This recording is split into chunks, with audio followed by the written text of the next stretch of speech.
It's Tuesday, June 14th, 2022, and you're listening to episode 599 of Fear the Boot, a show about tabletop role-playing games and a little bit more. Running time for this episode is 37 minutes.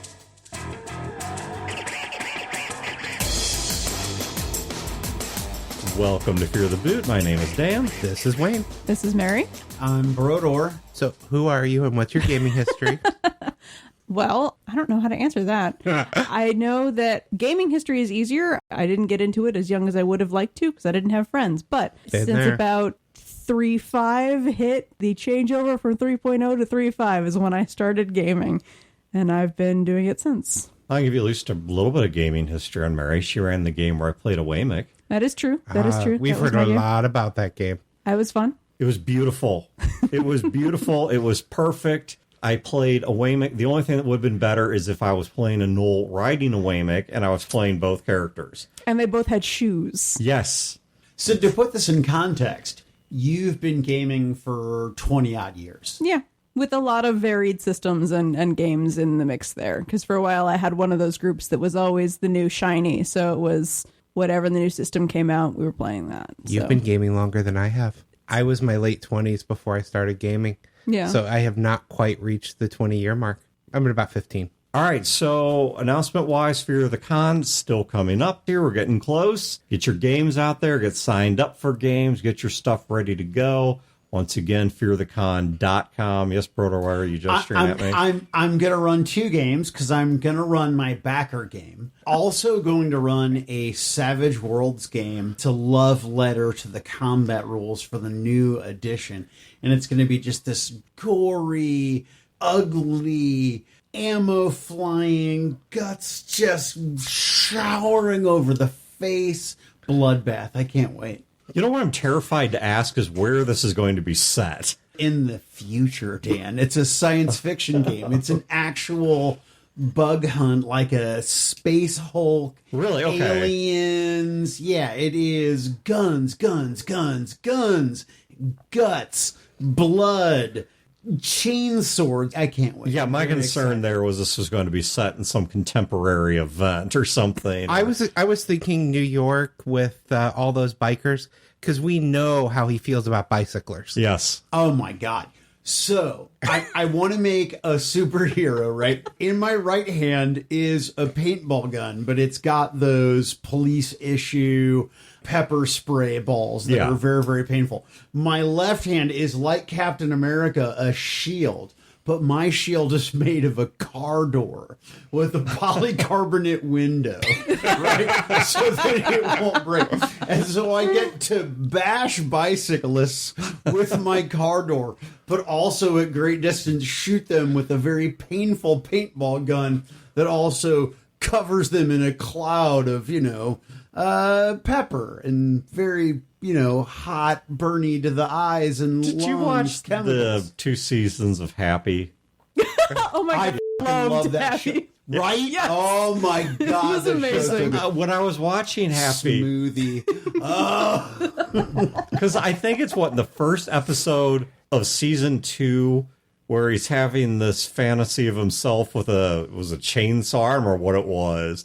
Just like beheading everyone as they rode past him. I don't remember, but... And I was watching it, and I'm like, that's Brodeur. I'm like, if Brodeur's not watching this show, I can sell him on it with this one scene alone. Dave Wallace of the Fantasy Shop once said that when they came to him and asked him, did you expect Mike to actually shoot this particular place up, Dave was going to lie and say no. No, I did not expect anything like this to happen. All right, so fearthecon.com, and if everything Brodeur just said offended you, that's fine.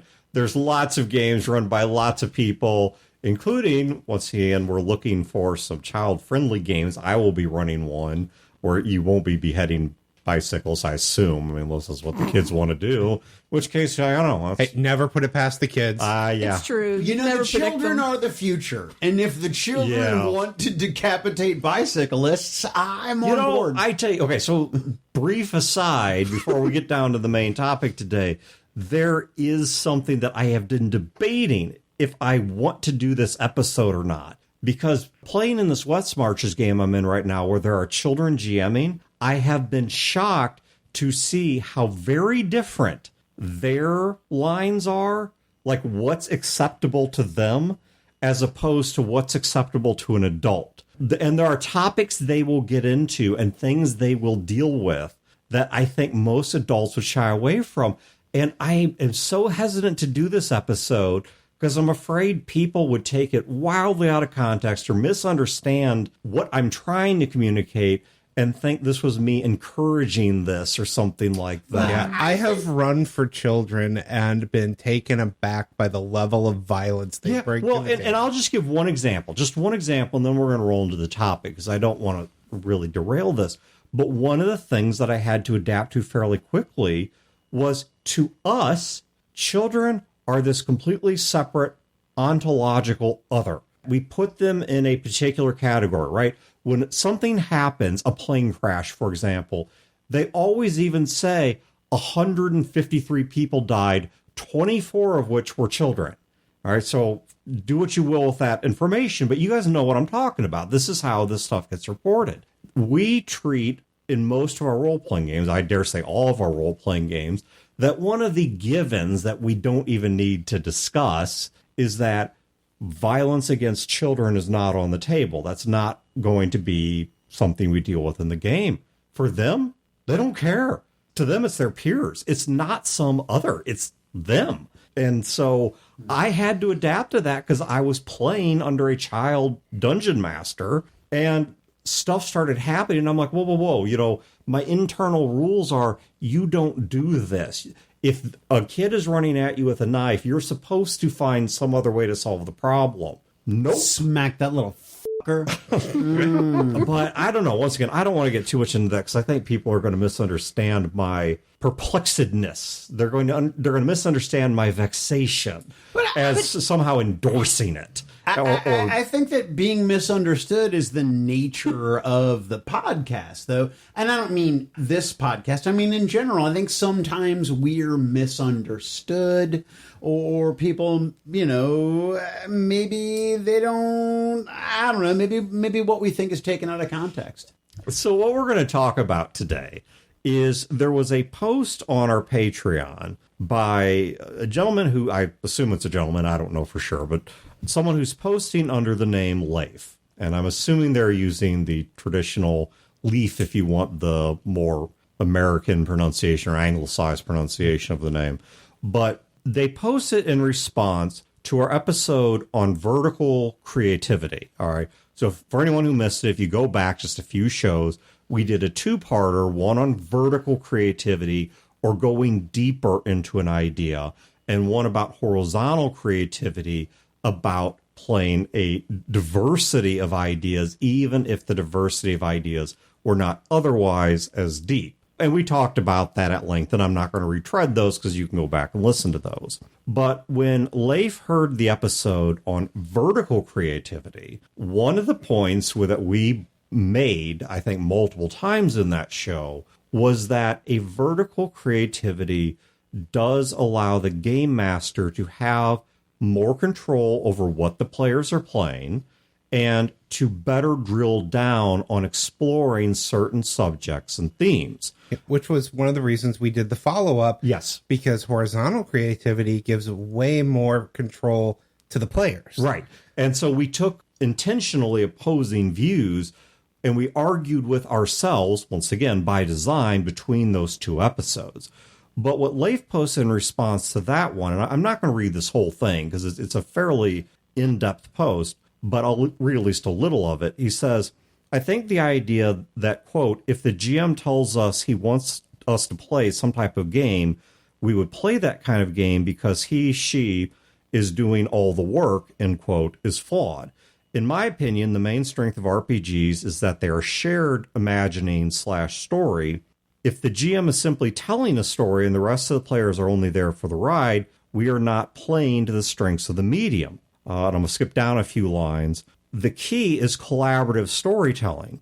So instead of saying, no, you cannot play that, I think the correct response is, why do you want to play that? how can we weave this into the original premise in a way that makes it more entertaining? And Leif, let me start by saying we're actually in full agreement with you that the absolute strength of a role-playing game is the fact that it is a collaborative experience that leans on and builds on the creativity, the contribution, and the knowledge of everyone that is at the table. That the game master certainly should not have some kind of moral monopoly on what gets into the story. In fact, the suggestion that you gave, at least the part I read, ties in pretty well to how I describe my model of GMing, which is yes, but. Yes, I will allow you to play that, but let's see what we can do to tone it down or draw it into the world a little more organically. Yeah, so I think what I would add to it is that in the examples given, let's use Chad's dwarf game. Chad had an idea. He wanted to run a game where everyone is dwarves, and it was dealing with dwarven politics and a dwarven kingdom. And a bunch of the players came back and said, well, I want to be an elf. I want to be this. I want to be that. And he went ahead and tried to run it. Brodeur's comment along those type of stories is usually the GM has the idea, play what the GM wants you to play. My take on it is if the GM has fixated on the idea, this is the campaign they want to play, if you're not on board with it and you're not going to go with what they're wanting to run a different game. Well, because the GM is not going to be happy, and the players will then not be happy. Hold that thought, because you're going exactly where I want to go, at least in concept. I'm not going to argue that specific point per se, but at least in concept, you're going where I want this to go. So, but hold on. Let me lay out a little more foundation, all right? And then I promise I will unleash you all. But I absolutely, and I think all of us here are of the opinion that yes, everyone should have a stake and a say and a vote in what's going on, and the creativity and the ideas and the passions of the players are not automatically less valuable than the game masters. Now, I think what you guys may hear on the show sometimes is Brodeur and I in particular have been so burned by players who are absolutely, well, to use the word Chad used, that they were almost abusive in their behavior, that a lot of the things they did were very socially off kilter, that Brodeur and I tend to facetiously, or at least semi-facetiously, throw in some hyperbole and overstated points where we make these kind of snarky comments like beheading bicyclists, which no one here is actually a serial killer. And yet. But, it's these things where we talk about being the GM party because we're frustrated by the fact that there were games where we did do the lion's share of the work and the players just ran completely unfairly roughshod over us. And it was a reverse situation. The players showed zero respect for the contributions of the game master. All right, now that I don't want to retread too much because you'll find that sort of discussion scattered over now 16 plus years of this show. But there is a thought experiment, though, that I came up with while I was reading Leif's post. So the short version is, Leif, we are absolutely on the same page as you. We are absolutely on board with what you're saying. If we stated otherwise on the show, that's us being dramatic and silly. That's not us seriously espousing those views. But his post did raise a thought exercise in my mind. Let's say that we're about to start a new campaign.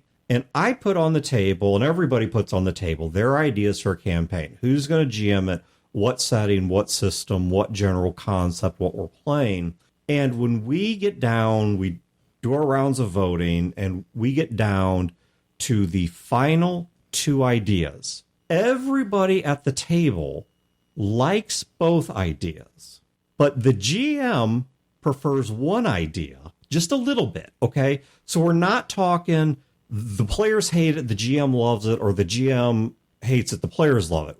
Everybody likes both ideas, but you have to make a decision. It's not a complete unanimity.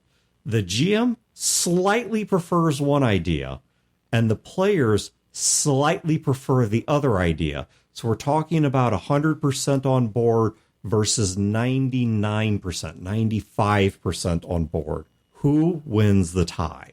That's the question I want to ask. Now, if the players hate an idea, don't play it. Find something else. If the GM hates the idea, don't play it. Play something else.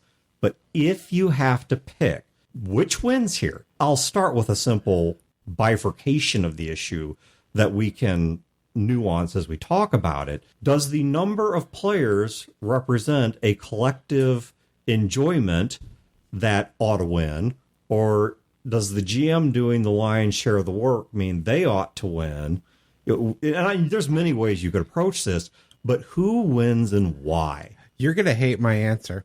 Am I the GM or am I a player? Would you answer it differently based on that? Yes. Okay, I'll ask it to you both ways. First situation, you're the GM. If I'm the GM, I'm going with what the players are more excited about. Because for me, what I want out of the game more than anything else is I want my players to have had an incredible time. And so I am willing to enjoy it less if they are going to enjoy it more. Wayne, I'm going to pause you right there before I phrase it the other way, because regardless of which side I am on, that is the exact same answer I would give, is I would typically go with the players because as a game master, I view myself first and foremost as, yes, I ought to be someone who's enjoying what's going on. And in the past, I have allowed players to run roughshod over me in ways I should not have. I didn't stand up for my own interests in any way, shape, or form. And that was a problem of mine that I have to face. But I always have seen that the game master is more so than not the entertainer at the table. And so if I was game master or player, I would say if we have the idea that most of the table is excited about, and because of the fact that my excitement is so vicarious in nature, it is so dependent upon the excitement of other people, it's contagious, that I would go that route regardless of whether I was a player or game master. Now, let me flip the script and ask, what if you are the player? As the player, I think differently because I know not every GM thinks like I do. You know, where my excitement of the game comes from your excitement of the game. Not everyone feeds on that energy the same way. There are specific GMs I would look at and say, this is a GM that they need to be excited because then they're going to hit it on all cylinders. And so typically if I'm a player, I'm going to vote on the GM side of it because I can get into games that I think I don't like the concept of as well. But I need the GM to have that energy and bring that energy. So honestly, in both cases, I vote against myself. I either vote for the player's side because as a GM, I want that energy. Or as a player, I want the GM to be getting that energy and bringing it. So, yeah. I would come down on the player's side in both scenarios. And I would come down on the GM side in both scenarios. Okay, why? Because, specifically speaking, as a GM first, this is one of the things where, and as long as we're talking about, everybody likes both things. It's just a question of a little bit more on one side or the other. Yeah, my vote drastically changes if it's not. Oh, right. Close. No, this is irrelevant if it's not that. But so, for me, I know me, and I get tired of things. I get not lazy. I don't have the enthusiasm anymore. So the thing that I am more excited about is the thing that is likely to go on longer. Like if I, as the GM, am more into an idea and the players are on board with it, even if they're not as excited as I am, the game is likely to last much longer just from me as a GM than if the players were more excited than I was, if that makes sense. No, it does. And you would feel the same way if you were the player. And if I were the player, I would want the GM to be excited about it because as a player, I can make my own little world in this corner of the whatever we're doing. Like I can modify my ideas to fit the world and get my things. It's much easier for that to happen. So I would rather have them have the enthusiasm over that extra degree of my desires. Yeah, okay. And I follow you much in the same way that I've created monster subcultures in a couple games. The Waymix, I wrote what they were like in your world. And one of Chad's games, I created a whole Knoll society and such. And so, yeah, you do get to still kind of play in your zone of things. Now, I'm curious, though, because there was something you said in there, and I want to understand if this is important as you made it sound. Is part of your reason for voting this way because a long-lasting campaign to you is more valuable than a shorter campaign, all other things being equal? I guess yes, because that's the thing I've experienced less. Because in my gaming history, most games I've tended to either play in or run have not gone on for that long. Or if they go on for that long, we're not playing very often. So it's like the more interest that can be kept for running for a longer period of time is the rarer thing for me. So that's what I kind of want to, yeah. It's always interesting, and your early gaming experiences seem to help develop those flavors. That's why I like 6-month campaigns, because my early gaming career, we didn't finish campaigns. Yeah. And so for me, I want that end. I want the wrap up, and then I can come back and do another story arc with it. Yeah. But I go for 6-month campaigns, which means if it's every other week, it ends up being a year-long campaign or such. But it's that focus of the length of it isn't as important to me as completing it. And I guess when I say I want it to go longer, I mean I want it to have enough time for a story to develop and come to fruition. Right. And that in my experience has been curtailed in a lot of games that people were either uninterested in or dropped out of, or, when that interest with the GM wasn't there, right. I didn't get that story. Okay. So, Brodeur, I know where you're headed, so I just needed to wet my whistle. All right. And first of all, I want to say thank you to Leif for responding and contributing, because trying to do my own Why We Game podcast thing just to get people to contribute and give feedback, it's rare relative to the number of people that actually listen to the show. Yes, so, positive or negative feedback. Just giving me feedback lets me know someone's listening and cares. And it makes me feel better. So I very, very much appreciate that. Now, with all due respect, I think that Leif confuses my sort of hyperbole and animosity as a game master toward players with what I think is right about how the game should be handled. Of course, I recognize that it is a collaborative thing, and I think that over the years, I've probably proven that. And Leif, please forgive me. I'm not trying to sound defensive. It's just my natural default setting. So I'm not trying to be a jerk, I promise. But I think it's undeniable that the burden of labor and production is on the game master, right? Even if we all can see that it's a collaborative effort, that we're working together to build a story, right? Think about throwing a dinner party.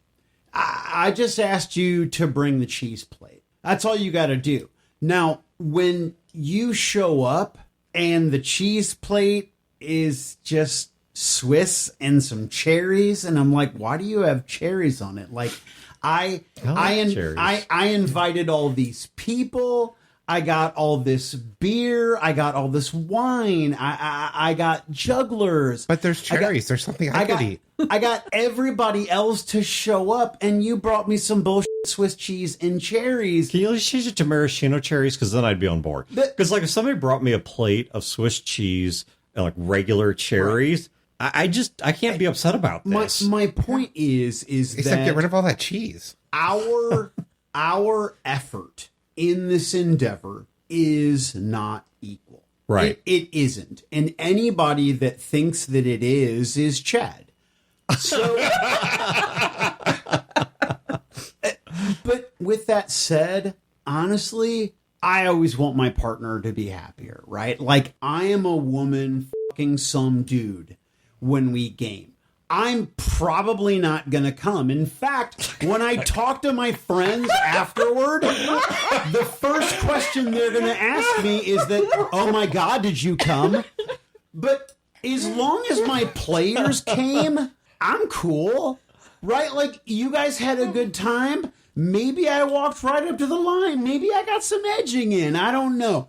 But of course, I want you, the collective, the group, to be satisfied with my efforts. So much so that for me, the worst, absolute worst game sessions I run were the game that I ran last Friday night when my players had a good time and I didn't, because I didn't feel like I'd put forth my best effort. Even though they had fun and they liked the game, I felt like a failure because the game wasn't up to a standard that I had set for myself. Right. So, Let me for a moment torture your house party metaphor, and we'll put the particular type of cherries aside. But I think in a way that kind of illustrates how I view the situation. Because on the one hand, I recognize in hosting the dinner party that I am, of course, taking on the lion's share of work and liability, and probably more than anyone else. I mean, unless someone's just a real outlier, that they're just a great life of the party or a total buzzkill, I am probably the most responsible for the success of the party. And even then, if someone I invited is the life of the party or the buzzkill, I'm the one that let them through the door. Sometimes you need a ringer. Yeah. Sometimes you invite Brodeur and you get a good bottle of whiskey. Yeah. And you need somebody to be the Saul Goodman of the party. I get it. Right. But, I think, though, part of it is there comes a point where it's too far over the line, meaning that the guests are not respecting my property. They're not respecting my ability to have a good time. They're just running me ragged. I'm getting nothing out of it. And so it's kind of like, where is my take in all of this, right? But I think on the flip side, when I agreed to host the party, I did that knowing I'm taking on the lion's share of the work. And not all that work is fun. It's a lot more fun to show up to a party, have a good time, and leave than it is to be the one who has to clean up the house afterward. It's a lot more fun to show up and go crazy. And if it's at your house, right, and somebody spills a beer, yeah, the person should stick around and help. But ultimately, who is it that knows where the paper towels and the carpet cleaner and all that stuff is located? This goes back to the host knows they're taking on some degree of this, I don't know, risk. I hate to describe it that way, but they're accepting a cost, I guess. And that's not to say that should be taken advantage of. You can go to a party and be a total dick and take advantage of the person and litter all over the lawn and not even throw your own trash away, much less offer to stay a little late and help clean up, or you knock a beer over and whistle and walk away. I mean, there are certainly behaviors that go over the line, don't get me wrong. But I think in hosting the party, I have accepted that I'm doing the lion's share of the work to please a large number of people. I get that. So come to the fucking party on time and bring the goddamn thing you said you were going to bring. That's all I'm asking is show up. Do your part. Don't be an asshole and do your part. Yeah. You're not I'm a dick for that. I'm a dick for wanting you to come to the party and be goddamn respectful and bring the thing that you said you were going to bring. And that makes me an asshole. You know what? Don't come to my fucking party. I mean, it depends. Did you pick the theme or did they? Yeah. And you're not really just asking for that. Let's say you put everything together. You have the house clean. You have music going. Everyone shows up and just sits there and doesn't talk. The party is a failure. No one had fun because you need their involvement. And it's my fault. If they don't do a goddamn thing and they show up to my party with their little platters of Swiss cheese and crappy cherries and they don't participate in the party, it's still my fucking fault. No, it's garbage. My neighbors are going to call the cops at some point here. Yeah, no, it's not. And from a game master standpoint, the way I look at it, depending what game you're running, let's say I'm running a Masks game. Masks needs very little prep work. I can come to the table. I give the scenario. I present things. But if the players aren't bringing their game, if they aren't making it fun and interacting, it's a pointless, worthless game. And who do they blame, Wayne? Do they blame themselves for sitting around in a group of people with their thumbs up their asses, not participating? No. Yeah, they blame you, who vacuumed your house and cleaned your shitter and made all this stuff and made sure that they had the charades and all the other games, and then they sat there on their fucking thumbs, and then they're mad at you for being a failure. I don't think so. I have good players. My players will apologize if they weren't on, or if something was on their mind and they weren't bringing their A game because they're my friends and they're there with me to have a good game. And I didn't prep the house because I came at Chad's house and Chad cooked us dinner and he brings the dinner in and he put a lot into the setting. You know, even if he's just playing his character, he's putting a lot into it as well. And everyone around the table is, because I don't play with crappy people. Well, you always, even at a house party, you always have the one guy who spills the beer and walks away. Yeah. But inevitably, when it's at your house, you always have those 2 or 3 people who haven't left at the end, and they're always like, hey, can I help you clean up even if it's not my mess? Yeah. It depends on the person, and you have both. Yeah, we have good people. Now, well, see, and I guess this does kind of loop back around to some of what I think, and once again, I don't mean to pretend like I know exactly what Leif was saying. I mean, he can speak for himself, but I think that may have been some of what he was picking up on, is Brodeur and I have had such negative experiences. We've had such, to use the party metaphor, such bad house guests. Do you know the other major difference? We haven't touched on it, but the other major difference is until recently, typically you guys are the only GMs in your groups. That's never been the case for me. Yeah. Okay. I've always been at tables where we spread it around and we trade places GMing. Yes. Yeah. I You will have the completely- history of you are always the GM. These people never step up and run a game. They don't know what it's like. You don't get that chance to get out behind the screen and sit where they're sitting. No, so we approach things absolutely right. differently because of that. No, Yeah. you're absolutely right. That in my particular regular gaming group, with the exception of my buddy, the actor who moved, I am exclusively the game master. I think that does, just from talking to other people in different gaming groups, the GMs that are the eternal GM and never have anyone from their group step up and run games tend to think about the dynamic between players and GMs differently. And that's something that rings very true, because I come from I did not want to GM for years. It took a very long time for me to GM. I was primarily a player for a very long time, which gave me a lot of freedom to like play around in somebody else's world and get very comfortable there. Yeah. And then, but when I did want to step up and try it, or if I had to rebuild the gaming group with a whole bunch of people who had never gamed before and I'm the only one with experience, it changes that dynamic of, well, now I have to be the GM, so I really have to be invested. Yeah, and there was something I think Chad said some number of episodes back. I think it was Chad. And once again, this is a bit of proverb or axiom. I don't take it too literally. But the comment he made was game masters make the best players. Because of the fact that there is that built-in empathy there, that you know what it means to set up the house, to create the games, to buy the snacks, to clean up the house. And this is why I will certainly say I'm an advocate that even if you're not good at it, I think everyone should GM at least something somewhere in their career just to understand what goes into it and to understand, because it makes you a better player. You learn how to feed into the game better, and you learn how to support what either the game master's doing or even just contribute your own character in a helpful way. You learn a lot of that stuff by seeing the other perspective.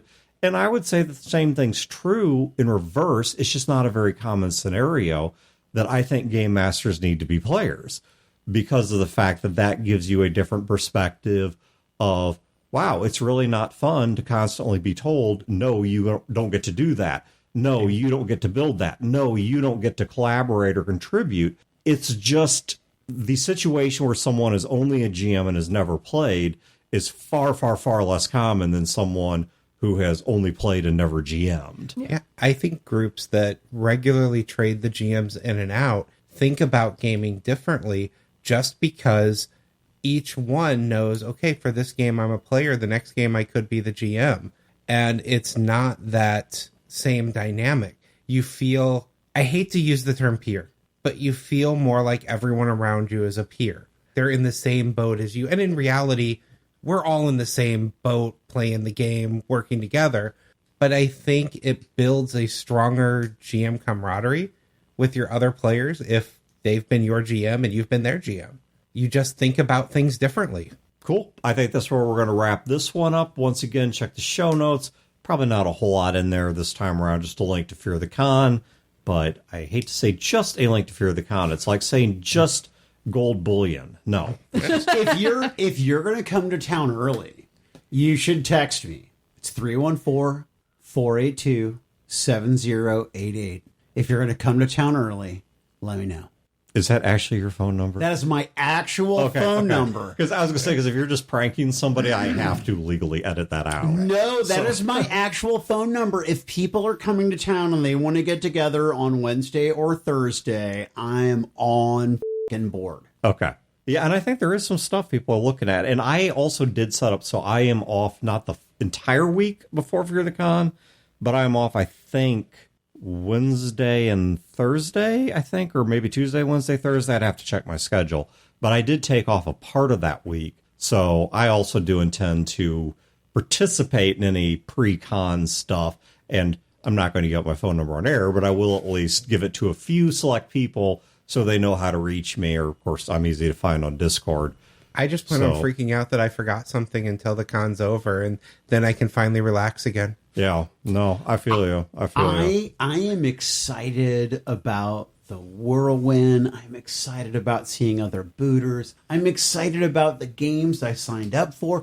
I'm excited about the games I'm going to run. I'm excited about the hugs and the seeing the people in the real world. And hopefully I get to see Leif and give him a big old bear hug, and he can learn that I'm not as big in his hole as people think.